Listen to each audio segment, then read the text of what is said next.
Assalamualaikum warahmatullahi wabarakatuh. Hamdan wa syukran lillah wa salatan wa salaman ala rasulillah wa ala alihi wa ashabihi wa mawala. Yang sama kita hormati pimpinan wilayah Muhammadiyah, Pak Dr. diwakili oleh Pak Dr. Firdaus, ahli ilmu falak. Dulu guru kita Buya Harun dan Ma'ani ya, di Padang Panjang. Ada Ayu Saiki di Bukit Tinggi.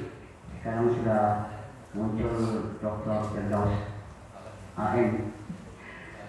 Dan ini luar biasa nih Pak Supriden, bisa menghadirkan orang-orang sibuk dan ulama media. Beliau ini ketua Majelis Ulama Sumbar, Wakil Pak Gus Rizal. Ya. Ini Profesor Rusdi, semuanya Pak Sobah ini bertemu dengan gubernur atas nama pengurus masjid, atas nama Basnas, atas nama pimpinan IN ya, dan sebagainya. Ini ketua STEPI, Dr. Bukhari. Tadi sudah dijelaskan semuanya. Ada bid'ah menurut Quran ya. Jadi dalam Quran tidak ada definisi bid'ah. Tadi sudah disebut 3 ayat Pak ya. Jadi ada apa? Yang sunnah. Bid'ah dan sunnah. Bukan. Ya makalah. Coba dicari di set di ujung note. Ya bid'ah. Baik. Tadi sudah disebut oleh Pak Prof. Jadi bid'ah itu secara bahasa membuat sesuatu yang baru tanpa ada contohnya. Ada Pak? Tidak ada. Bid'ah saja Pak. Bid'ah saja Pak.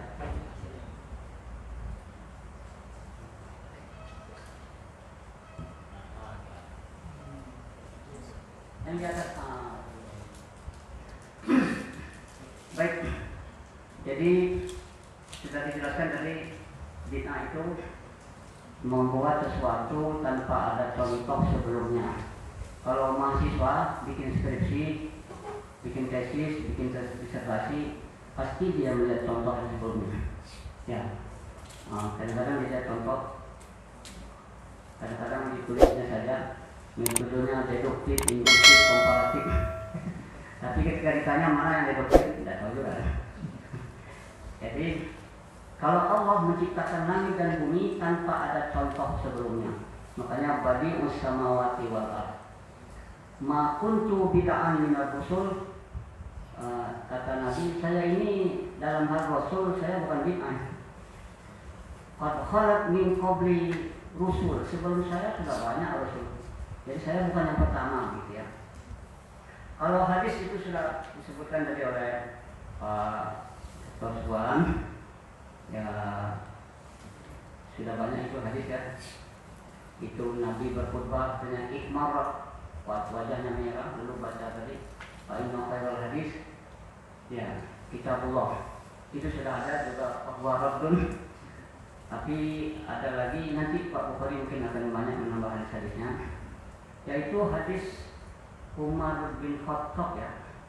Beliau jadi sholat tarawih ini, Nabi Muhammad itu sholat tarawih di masjid hanya beberapa hari Pak ya. Hanya berapa? Yang kedua, yang ketiga ya.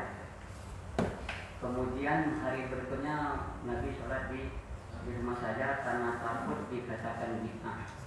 Ya. Setelah Nabi meninggal, Abu Bakar menggantikan sebagai khalifah, lalu Umar. Di zaman Umar, ini dari hadis Abdurrahman, dia keluar bersama Umar bin Khattab ini pada masa Umar ya, ke masjid. Lalu orang sholat sekelompok di sana, sekelompok di sini ya. Lalu kata Umar, "Aro lau jama'tu haula'i ala qari'in wahidin." Kalau saya kumpulkan mereka, jangan sekelompok-kelompok di sana, berkelompok-kelompok, saya satukan di bawah satu imam, maka ini lebih baik ya. Lakana afdal. Maka Umar menunjuk Ubay bin Ka'ab menjadi imamnya.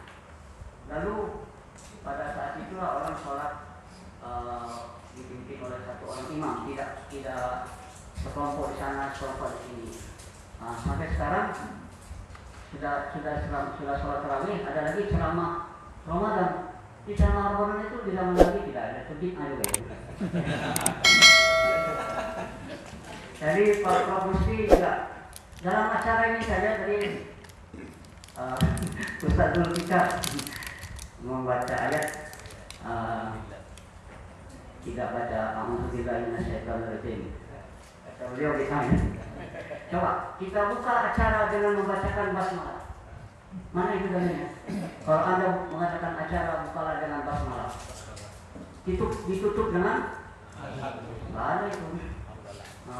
Malah ada yang bilang basmalah itu apa? Kenapa bukan bismillah? Karena dia tidak tahu bahwa basmalah itu daripada fa'lala yufa'lilu fa'lalatan, basmalah yubasmilu basmalatan. Jadi dipendekkan jadi basmalah.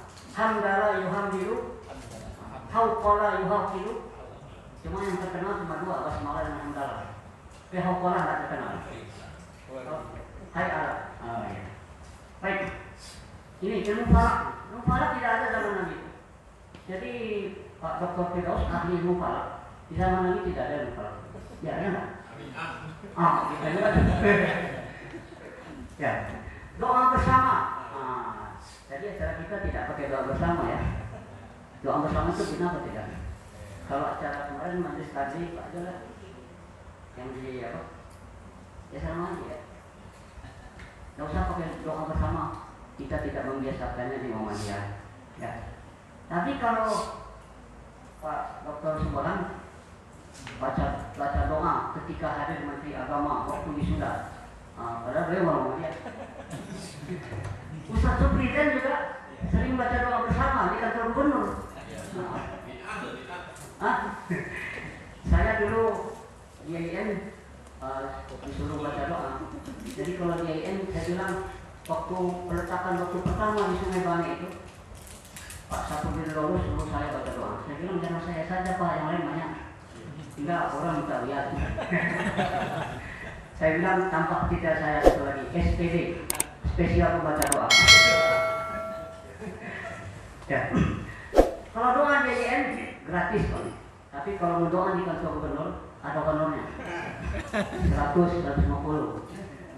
Asisten saya baca doa waktu acara Tour de Singkarak, ya, oleh gubernur, honornya 500.000 ya. Doanya itu juga, nggak sampai loh. Apa doa bersama itu apakah doa? Baik, mana sih? Udah. Sekarang yang saya sampaikan di sini bid'ah. Jadi bid'ah ada dalam Quran, bid'ah ada dalam hadis, tapi tidak ada definisi bid'ah. Definisi bid'ah di dalam Quran tidak ada, di dalam hadis tidak ada. Yang buat definisi itu ulama. Di sini ada dua, ada ulama yang mengartikan bid'ah secara bahasa saja. Itu seperti Izzuddin Ibnu Abdus Salam dalam kitabnya Qawaidul Ahkam fi Masalihil Anam. Ada yang membuat bid'ah dengan definisi yang kuat dan ketat. Itu Syatibi dalam kitab Al-Iqtisad. Ini dia ikhtirah dia. Coba definisi Syatibi saja. Membuat sesuatu tanpa ada contoh sebelumnya. Terus definisi yang ketat yaitu definisi Syatibi ini thariqah fiddin, cara beragama. Terus.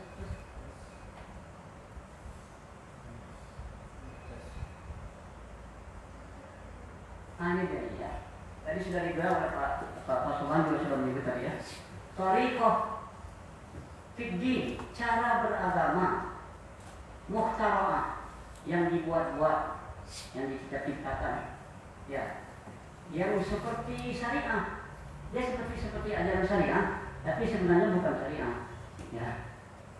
Yuqsadu bisuluk 'alaiha bil mubalaghah. Ya, berlebih-lebihan dalam beribadah. Ya, dengan niat mendekatkan diri pada Allah Subhanahu wa taala.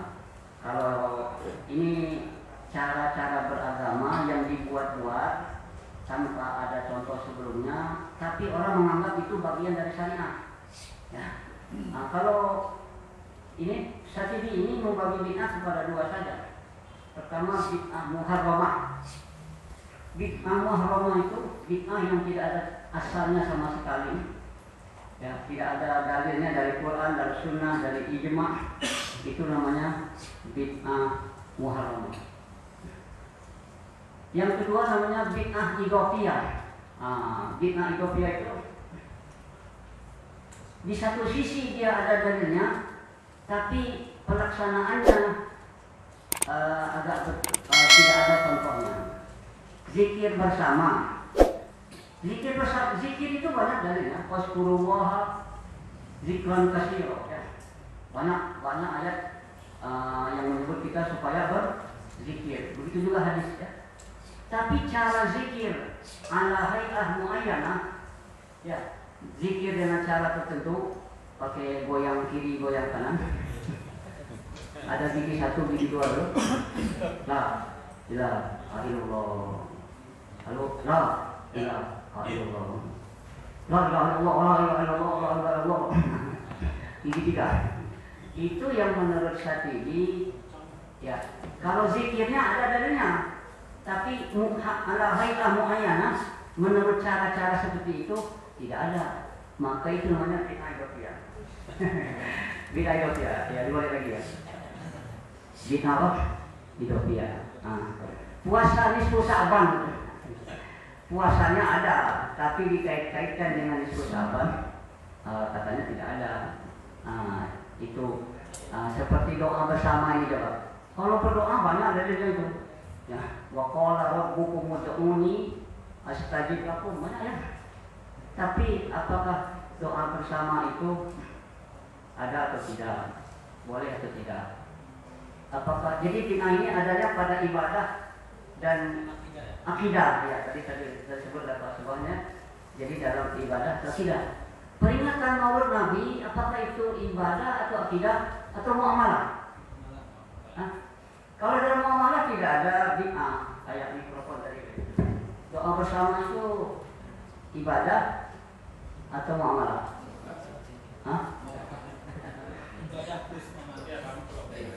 Oh, nampaknya. Jadi kalau nampaknya muamalah. Kalau nampaknya muamalah ya. Jadi begitu. Jadi bid'ah adanya pada akidah atau muamalah ya. Akidah atau ibadah. Itu yang disebut oleh, termasuk memperingati Maulid Nabi. Syatibi bilang haram. Memperingati Maulid Nabi itulah yang menurut saya diikuti oleh Abdullah bin Bas, Syekh Utsaimin, Saleh Fauzan, dan di sini diikuti oleh teman-teman kita yang dari Salafi. Sehingga Maulid Nabi bid'ah, Syirah Mi'raj bid'ah, acara pelepasan jamaah haji ya, pelepasan jamaah haji. Oh, melepas jamaah haji bid'ah, nuzul Quran bid'ah. Tidak ada dalam Nabi semua itu. Ya, ini juga musyawarah ini bid'ah juga. Nabi tidak pernah bilang musyawarah kamu. Ya, tidak ada. Jadi kalau Syatibi itu dua saja, bid'ah muharramah, bid'ah idhofiyah. Kalau Izzuddin Ibnu Abdus Salam, karena dia ulama Syafi'iyah, sama dengan Imam Nawawi, sama dengan Imam Syafi'i. Kalau Imam Syafi'i bagi dua, bid'ah mahmudah, bid'ah mazmumah, bid'ah hasanah, bid'ah sayyi'ah. Tapi kalau Izzuddin bagi lima, dibagi lima sesuai dengan hukum yang lima. Kayak nikah itu, ada kalanya wajib. Ini semuanya sudah nikah kan? Ada kalanya wajib, ada kalanya sunnah kan? Maka bid'ah yang wajib mempelajari usul fikih, ilmu hadis, ulumul Quran. Tidak ada ulumul Quran itu. Namun syarat di zaman Nabi tidak ada. Sibawahi tidak ada zaman Nabi.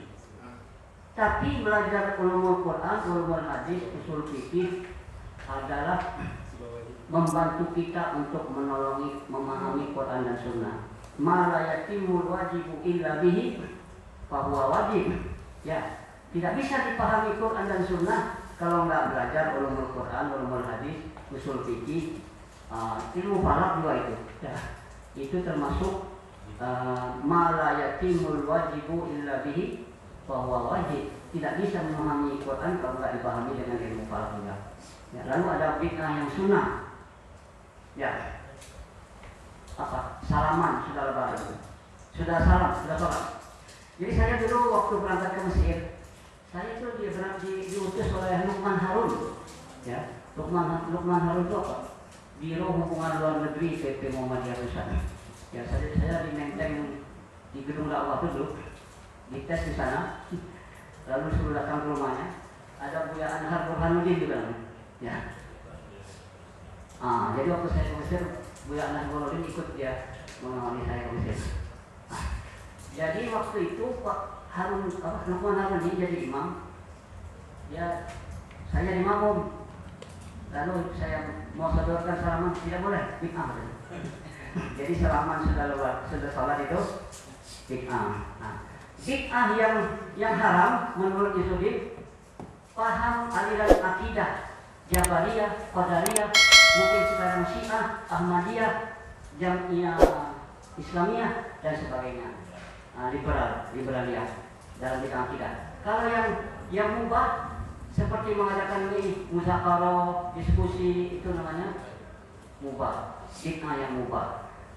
Jadi saya tanya Pak Zul, tentu sudah ada definisi bid'ah menurut Muhammadiyah. Tapi kata Pak Zul, kata Pak Sohan tadi itu saja ya. Saya dari seorang Muhammadiyah, saya lihat di Google ada mahasiswa UIN Jogja bikin skripsi bid'ah menurut Muhammadiyah dan NU, perbandingan. Tapi saya lihat definisinya diambil dari definisinya Syatibi kan. Ya, tapi NU. Jadi mungkin ini saya hanya menyampaikan bid'ah dari dua versinya Syatibi yang keras dan versinya Izzuddin Ibnu Abdus Salam yang membagi bid'ah kepada 5. Karena Izzuddin ini mencampur adukan dengan arti bid'ah secara luas. Bikin sekolah, bikin jembatan, bid'ah katanya. Tapi itu bid'ah yang apa? Bid'ah yang mubah. Ya, saya kira itu nanti Muhammadiyah mungkin diseleksi saja. Ini saya contoh ya. Shadaqallahu azim. Tadi kata Pak Dr. Firdaus, ada yang setelah baca Quran baca Alhamdulillah. Ada dulu teman kita Salafi sudah baca Quran sekian tuh bid'ah juga. Alhamdulillah bid'ah juga. Masih lumayan sadaqallah ada dalam Quran ya. Qul sadaqallah kan ada. Jadi sebenarnya di mana? Jadi mungkin ini saja. Dalam bidang ibadah, dalam bidang akidah, Muhammadiyah ini adalah pemurnian, kata Buya Junahar Ilyas. Jadi tajdid di Muhammadiyah ini kalau bidang akidah dan ibadah, purifikasi, tasfiyah, pure, murni, pemurnian. Tapi dalam bidang muamalah kita boleh menggabungkan apa? Al-muhafazah 'alal qadim al-shalih wal akhdhu bil jadidil aslah. Saya kira itu cuma ini contohnya. Ada baca selawat, menyanyi hukul waton minal iman di waktu tawaf. Ya, lalu kalau Natal datang ke gereja, baca selawat, baca Quran. Itu tuh jelas ketika ya, membaca ayat Quran pakai lagu Jawa. Itu apa itu? Jadi mungkin nanti dirumuskan ini menurut pandangan PWM Sumatera Barat, mungkin bisa juga didiskusikan di pusat nanti. Saya kira demikian. Mohon maaf. Assalamualaikum warahmatullahi wabarakatuh.